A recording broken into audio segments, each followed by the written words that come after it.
What's up guys, welcome back to the channel. I am Lazy Titan and we're gonna start doing some more tech videos. So if you've followed me at all, you know that I'm kind of a nerd when it comes to technology and computers. Don't know a ton, but I'm always eager to learn more. This is a...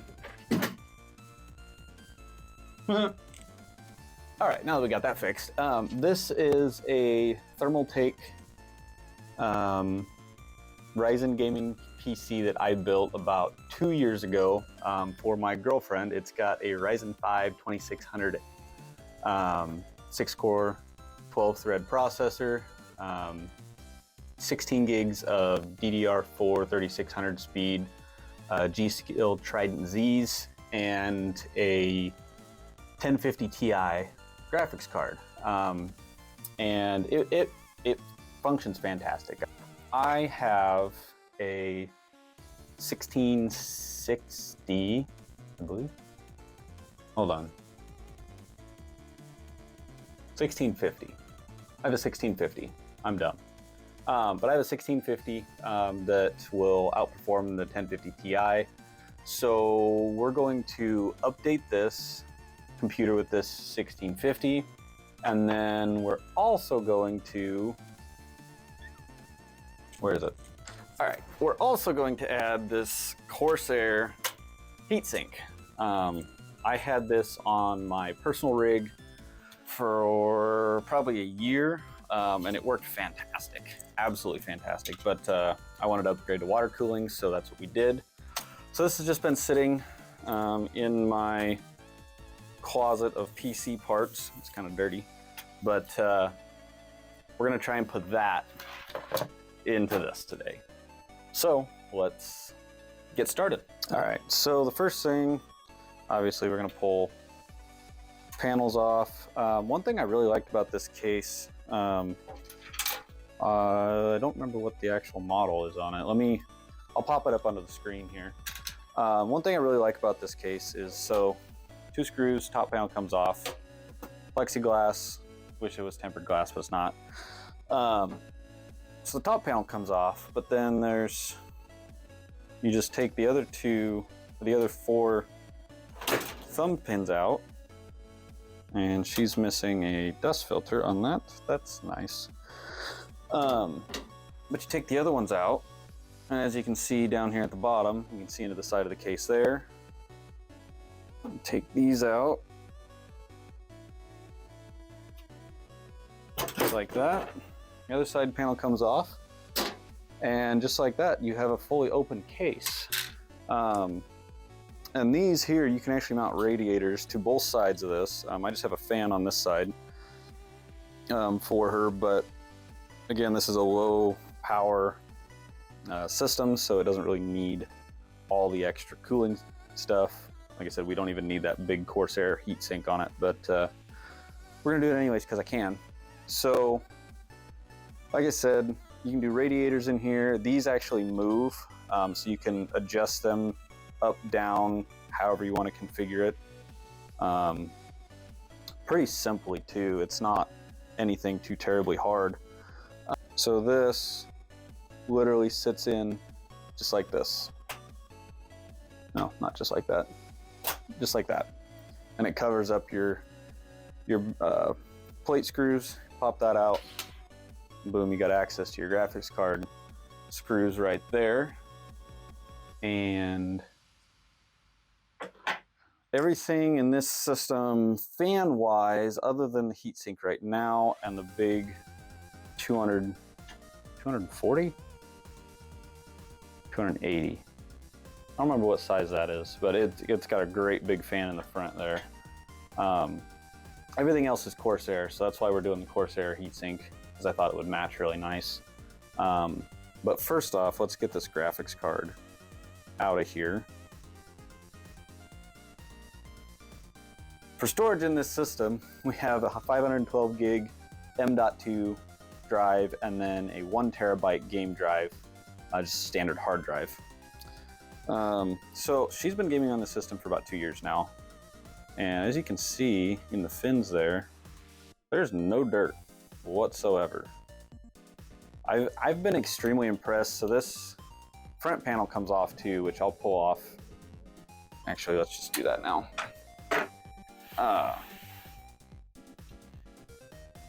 If I remember right, yeah. So this front panel, it just pops off, right? And it's got this foam stuff in the front as a dust filter. And I've been extremely impressed with this. It lets virtually zero dust into the system. I've cleaned this once or twice, and it was literally just a very fine coating of dust on the board itself. It wasn't even in the fans. But anyways, this is the MSI 1050 Ti. I think it's a 4 gig system. Yeah, 4 gigabyte OC. Now that we got that out, let's unplug CPU fan.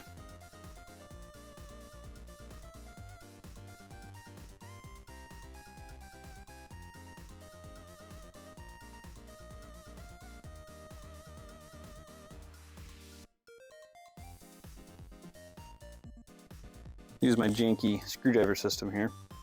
Got this at Walmart, I think, forever ago. Use it for everything. I'd like to get an iFixit kit, but I don't have the desire to pay for it right now. So we're not using it. Okay. So, I didn't even show this. So screw, plate, spacer. Like that. And it goes. Maybe goes. Yeah, there we go.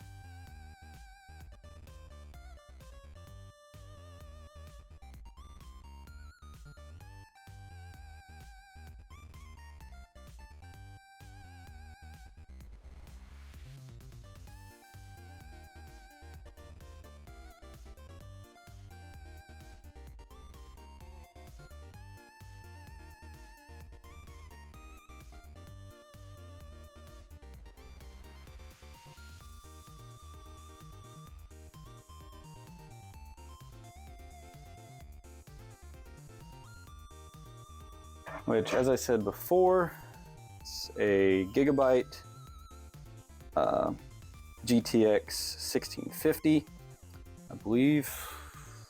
I don't remember how many gigs it's got.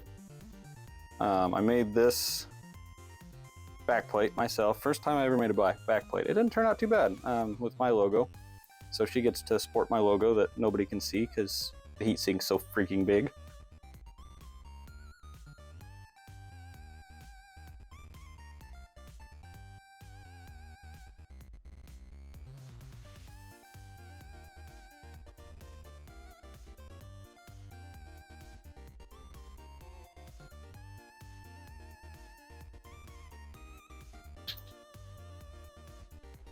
All right, we got spinning fans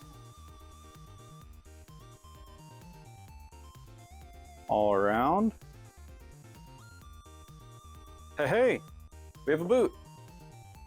All right, GPU fans are spinning. Logging into Windows.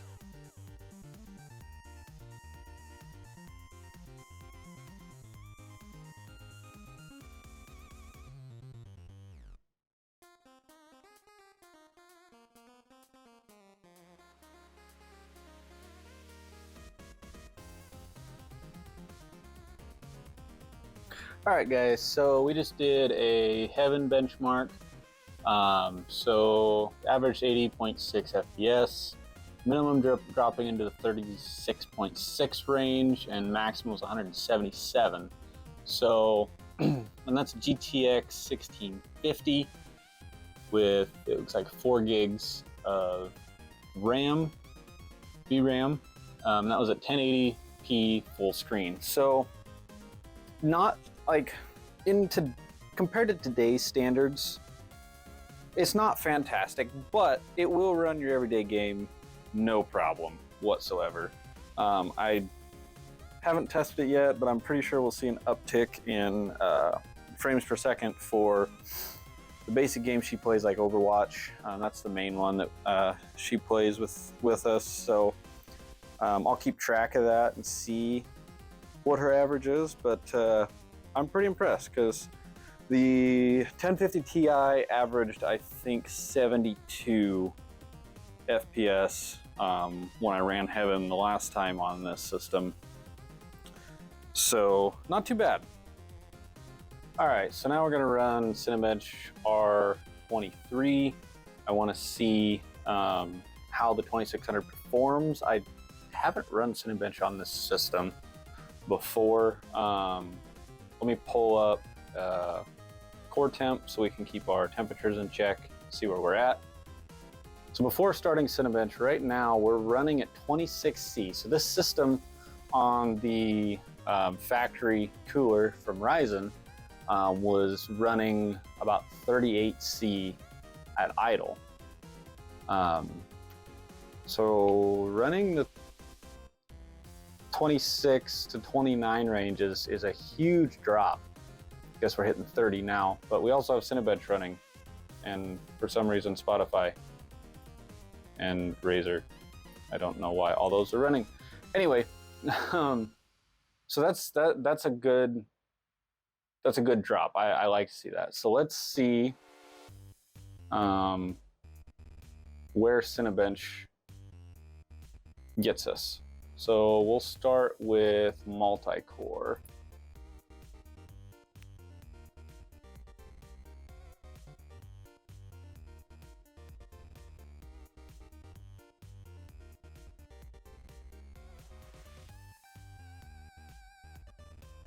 All right, guys, so we got a multi-core score of 6,646 and a single core of 891. Not terrible. It's not as high as I would hope, but it's really not that bad. And let's see here, temp-wise, move the camera down here. All right, temp-wise, on focus. We had a high of 49C. 49C! Oh my God! This CPU on the factory was topping out at like 75. That is a huge drop. Like that doesn't even make hot air come out the back. Holy crap. That is awesome. I'm so happy I did that. All right, guys, so that was the updates to Andy's PC. We did an upgrade from a 1050 Ti to a 1650, and we upgraded from the stock AMD cooler to a Corsair dual fan. I'll just put a full build list in the description. That way you guys have links to all that if you are interested. But yeah, it performs way better than I expected. The GPU is a definite upgrade. The cooling is a massive upgrade to this. Like I said, it dropped. We had a max of 49C in Cinebench, which this thing, I don't remember if I've done Cinebench on this system before, but in-game it was running 70 to 75 on the high end. So definite massive drop in those temperatures. As always, if you liked what you've seen or have questions or comments or anything like that, make sure you leave them down below. If you liked what you've seen, like the video, subscribe, come back for more tech content, join the Discord. I stream every week, so go ahead and go check that out, and happy gaming.